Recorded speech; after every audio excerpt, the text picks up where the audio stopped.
செல்வா, கொஞ்சம் சாப்பிடுடா. இப்படியே சாப்பிடாம இருந்தா உடம்பு என்னத்துக்காகிறது? உன் வலியும் வேதனையும் எனக்கு புரியுது. அதுக்காக இப்படி சாப்பிடாம இருப்பியா? கொஞ்சம் சாப்பிடுடா. அம்மா சொல்றேன்ல.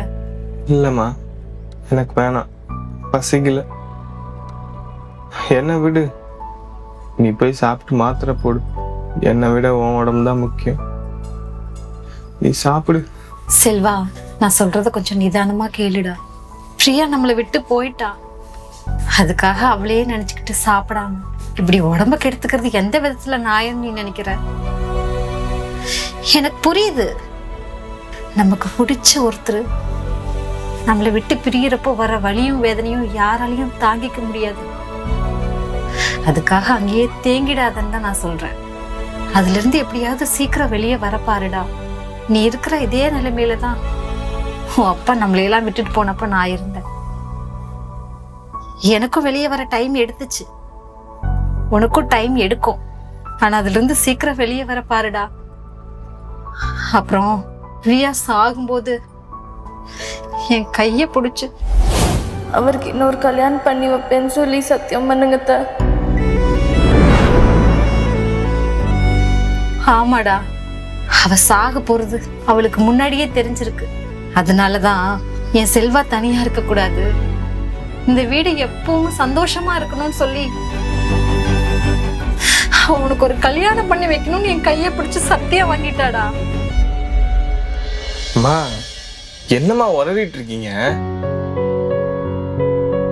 அவளுக்குதான் ஏதோ பைத்தியம் பிடிச்சிருக்கு, பயத்துல பண்ணிட்டா.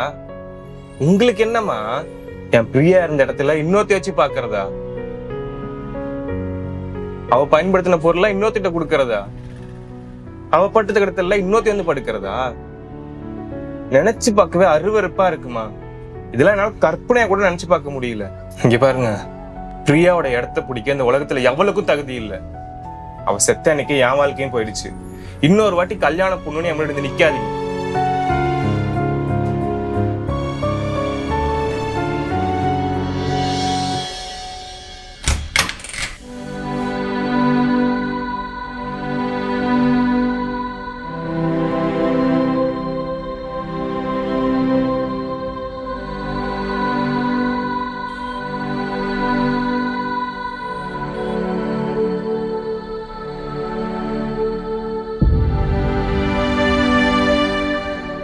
அம்மா, குடிவாதம் பிடிக்காதீங்கம்மா. நீங்க சாப்பிட்டு 2 நாள் ஆகுது. அட்லீஸ்ட் தண்ணியாவது குடிங்க. உங்களை இப்படி பார்க்க கஷ்டமா இருக்குமா?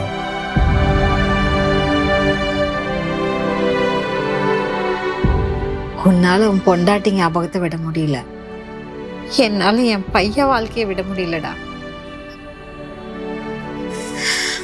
அவளுக்கு நான் பண்ணின சத்தியத்தை நிறைவேற்றாமலே போயிடுவணும்னு எனக்கு பயமா இருக்குடா. அவகிட்ட போய் நான் என்னன்னு சொல்லுவேன்? சரிம்மா, நீங்க ஜெயிச்சிட்டீங்க, நான் ஒத்துக்கிறேன். உங்களுக்காகவும் பிரியாவோட அந்த பாலா போன சத்தியத்துக்காகவும் நான் என்னோட கல்யாணத்துக்கு சம்மதிக்கிறேன். ஆனா ஒண்ணு மட்டும் தெரிஞ்சுக்கோங்க, என் உடம்பு வேணா அந்த பொண்ணு கூட இருக்கலாம், என் மனசுல என்னைக்குமே என் பிரியா மட்டும்தான் இருக்கா. வரப்போறவளை பிரியா இடத்துல வச்சு பார்க்க சொல்லாதீங்க. அவ வெறும் எனக்கு பொண்டாட்டி மட்டும்தான். அந்த உறவுல எந்த அன்பும் பாசமும் இருக்காது. இது கூட பிரியாவோட ஆசையாக நான் செய்யற வெறும் சடங்கு மட்டும்தான். தண்ணி கொடு.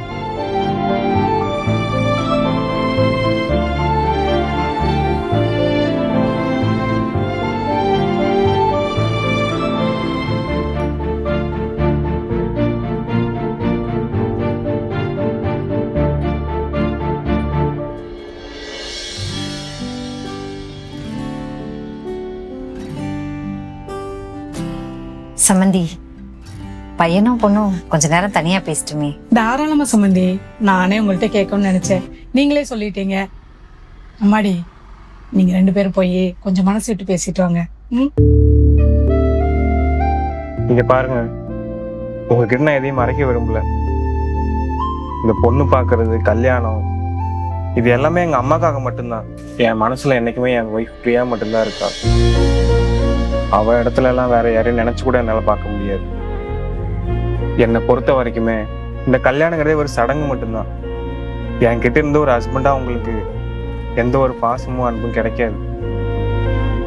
இதுக்கெல்லாம் சம்மதம்னா சொல்லுங்க, அடுத்து மூவ் ஆகலாம்.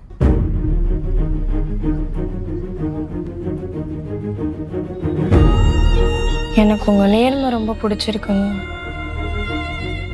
எங்க பிரியா மேல வச்சிருக்க பாசத்தை பார்த்துதான் எனக்கு உங்களவே ரொம்ப பிடிக்க ஆரம்பிச்சது. அதுக்காக நான் பிரியாவோட இடத்த பிடிப்பேன்னு நான் சொல்லலை. உங்க வாழ்க்கை ஃபுல்லா உங்க வாழ்க்கை துணையா நான் நல்லா இருப்பேன். நான் பொறுமையா இருந்து உங்களோட அன்பை நான் ஜெயிச்சிருவேங்க. அந்த நாளுக்காக நான் எவ்வளவு வருஷம் வேணாலும் காத்திருப்பேன்.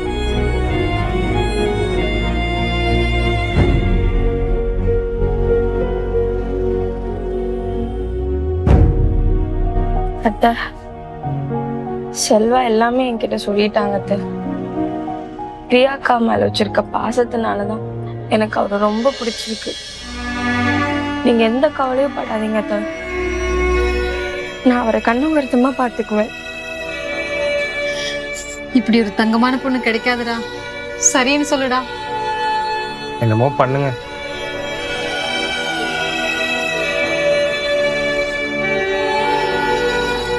சமந்தி, கல்யாணம் கன்ஃபார்ம். கவிதா, கவிதா, 10 மணி ஆயிருச்சு. காஃபி கொண்டு வந்திருக்கேன், குடிமா. கிழவி, உனக்கு காரியம் இருக்கா இல்லையா? நான் எத்தனை மணிக்கு தூங்குவேன், எத்தனை மணிக்கு எந்திரிப்பேன்னு உனக்கு தெரியாது? எனக்கு 10 மணிங்கிறது விடிய காத்தால சும்மா கத்தி கத்தி என் தூக்கத்தை கெடுத்துக்கிட்டு. இல்லம்மா, காலையில செல்வம் ஆபீஸ் கிளம்பும் போது நீ எந்திரிக்கலன்னு வருத்தப்பட்டான், அதுதான்.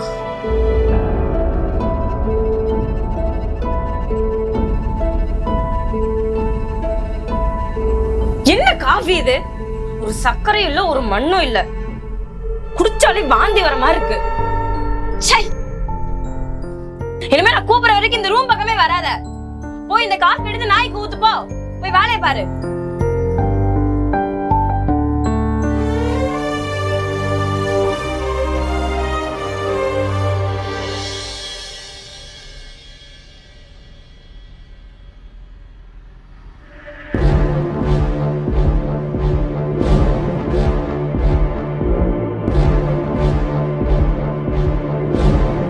யார கேட்டு இவ போட்டோ இன்னும் இங்க இருக்கு?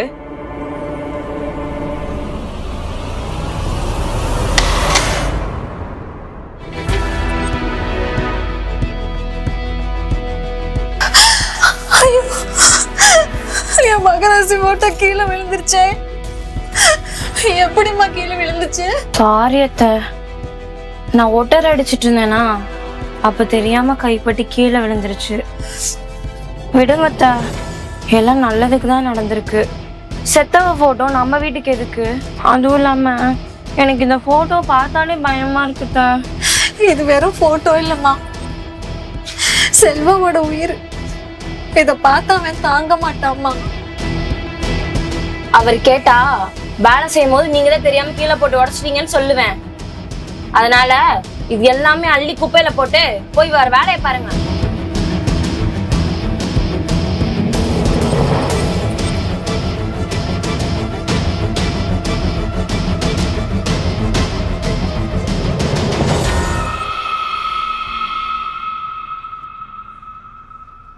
ஏ கிளவி, செல்வா முன்னாடி ஏதாவது வளரணும்னு நினைச்ச உனக்கு மரியாதை அவ்வளவுதான். இனிமே இந்த கிச்சன் ரூம்குள்ள நான் இருக்கும்போது நீ வரக்கூடாது. உன்னோட இந்த பழைய காலத்து சமையல்லாம் உன்னோட வச்சுக்கோ. அப்படியே நான் சமைச்சாலும் இந்த வெங்காயம் உரிக்கிறது, பூண்டு உரிக்கிறது, இந்த மாதிரி வேலை, எடுபுடி வேலை மட்டும்தான் நீ செய்யணும். புரியுதா?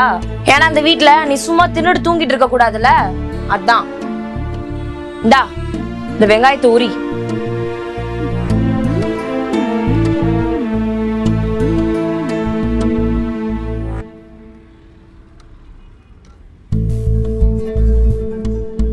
இங்க பாரு, இது நீ பண்ண சமையல்னு நான் செல்வா கிட்ட சொல்ல போறேன். ஏன் தெரியுமா? அப்பதானே உன் மேல பாசம் குறைஞ்சு என் மேல பாசம் ஏறும். புரியுதா? இதுல ஏதாவது தில்லாலங்கடி வேலை பார்த்து கேம் ஆடணும்னு நினைச்ச போனா போதும் விட்டு வச்சிருக்கேன். அதுக்கப்புறம் சோத்துல விச வைக்கிற ரேஞ்சுக்கு என்ன கொண்டு போயிடாத, புரியுதா? என்ன பாக்குற? இன்னும் வைக்கல, வைக்க வச்சிடாத, வேலைய பாரு.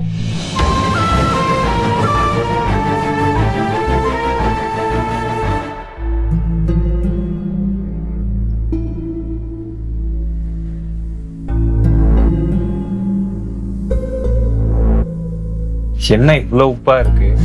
ஐயோ செல்வா, நான் அத்தை கிட்ட அப்பவே சொன்னேன் நான் குழம்பு வைக்கிறேன்னு. அத்தை தான் கேட்கவே இல்லை, அடம்பிடிச்சிட்டே இருந்தாங்க. அவங்களுக்கு வயசாயிட்டே போகுதுல்ல, அதான் அளவு மாறிடுச்சு போல. என்ன பண்றது, அவங்க கேட்கவே மாட்டிக்கிறாங்க என் பேச்ச.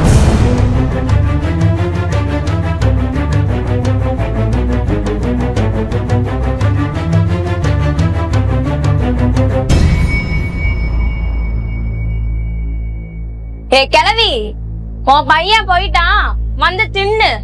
பசியில செத்தர கித்தர போற.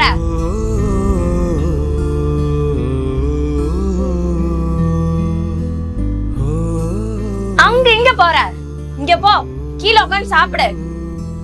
வயசானவங்க தரையில உட்காந்து சாப்பிட்டாதான் செரிமானம் ஆகணும்னு டாக்டர் சொல்லிருக்காங்க. உனக்கு இந்த இடம் தான் சரியா இருக்கும். சாப்பிடு. சாப்பிட்டு முடிச்சுட்டு இந்த தட்டை கழுவி வச்சிரு. செல்வா கண்ல இந்த தட்டு படவே கூடாது. அப்படி பட்டுச்சு அவ்வளவுதான், ஜாக்கிரதை.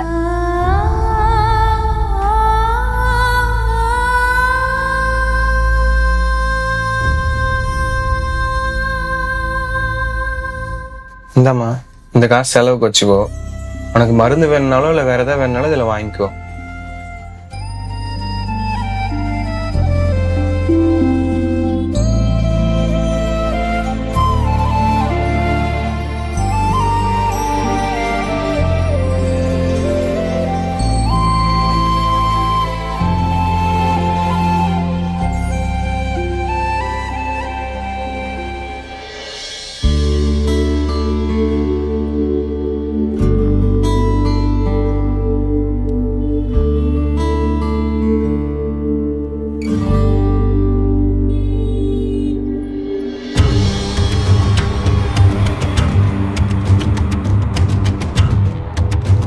விடுமா, கை வலிக்குது, விடுமா.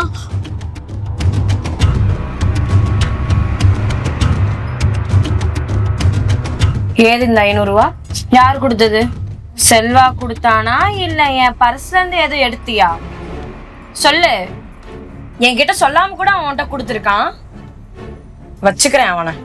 இல்லம்மா, அவன் ஏதாவது அவசரத்துக்கு வச்சுக்கோன்னு கொடுத்தாம்மா. தயவு செஞ்சு கொடுத்துடுமா. இங்க பாரு கிழவி, இந்த வீட்டுல 1 ரூபாய் இருந்தா கூட நீ என்கிட்ட கேட்காம யூஸ் பண்ணக்கூடாது, புரியுதா? காணாம போன காலத்துல உனக்கு எது காசு? அதான் திங்கிறதுக்கு 3 நேரம் சோறு எல்லாமே நான் போடுறேன்ல, அது போதாதா உனக்கு? செல்வா இனி உன்கிட்ட காசு அது இதுன்னு ஏதாவது கொடுத்தான்னு வச்சுக்கோ, நேரா ஓடி வந்து நீ என்கிட்ட தான் தர, புரியுதா? இல்லன்னு வையே, என் பீரோல நீ காசு எடுத்து திருடுறன்னு சொல்லி அவன்கிட்ட ஒரே போடா போட்டுருவேன். செல்வா யார நம்புவான்னு உனக்கு தெரியும்ல, பார்த்து இருந்துக்க.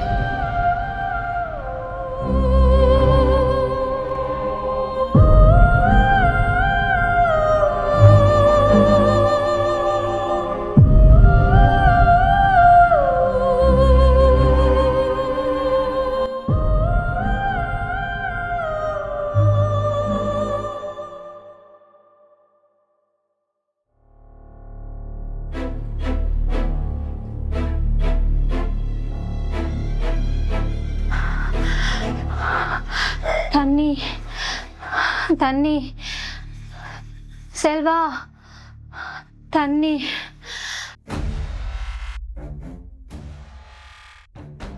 தண்ணி.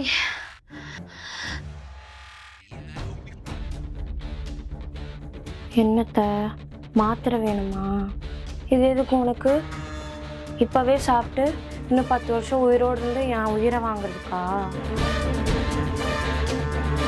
நீ சீக்கிரம் செத்தாதான் செல்வா இன்னும் என் பக்கம் முழுசா வருவான். இனிமே உனக்கு இந்த மாத்திரையே கிடையாது. நீ இப்படியே சாவு.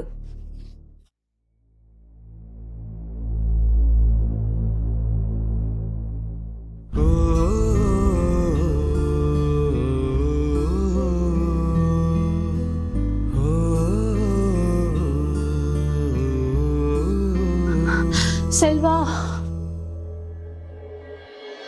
அம்மா அம்மா என்னமாச்சு? அம்மா என்னமாச்சு? சுகர் மாத்திரை தீர்ந்து போச்சுடா. சரி ஹாஸ்பிட்டல் போகலாம். உட்காருங்க. ஏம்மா சுகர் மாத்திரை முன்னாடி தீஞ்சு போச்சுன்னா என்கிட்ட சொல்ல வேண்டியதானே? கவிதா கிட்ட சொன்னேன், ஆனா பாத்தீங்களா செல்வா, அத்தை என்னென்ன சொல்லிட்டு இருக்காங்கன்னு. நான் அத்தை பின்னாடி மதியத்துல இருந்து மாத்திரை எடுத்துட்டு எவ்வளோ அலைஞ்சிருப்பேன் தெரியுமா? ஆனா அவங்க இந்த வீட்டுல நிம்மதியே இல்லை. நான் என் பெரிய மருமக இருக்க இடத்துக்கே போறேன்னு சொல்லி சாப்பிட மாட்டேன், மாத்திரை போட மாட்டேன்னு சொல்றாங்க. இதுல என்னை எப்படிலாம் அசிங்கப்படுத்தி திட்டுறாங்க தெரியுமா? எனக்கு ரொம்ப கஷ்டமா இருக்கு. நான் கொடுத்த மாத்திரையை வேற ஜன்னலுக்கு வெளியே வீசிட்டாங்க. இப்ப கூட பாத்தீங்களா உங்க முன்னாடி எப்படி போய் சொல்றாங்கன்னு. நான் மாத்திரையே கொடுக்கலையாம்மா. எனக்கு இந்த வீட்டுல நிம்மதியே இல்லை செல்வா. நான் எங்க வீட்டுக்கு போறேன்? அம்மா என்னம்மா பண்ணிட்டு இருக்கீங்க? நானும் பார்த்துட்டு தான் இருக்கேன். உங்களுக்காக ஒவ்வொன்னா பார்த்து பண்ணிட்டு இருக்கேன். நீங்க இவ்வளவு சித்திரவாதம் பண்ணிட்டு இருக்கீங்க. அவ கொடுத்த மாத்திரை நீங்களே தூக்கி போட்டு இப்ப அவ மேல பழைய போடுறீங்களா? இன்னொரு வாட்டி இந்த மாதிரி செஞ்சுட்டு இருந்தீங்கன்னா நான் உங்கள்கிட்ட பேசவே மாட்டேமா.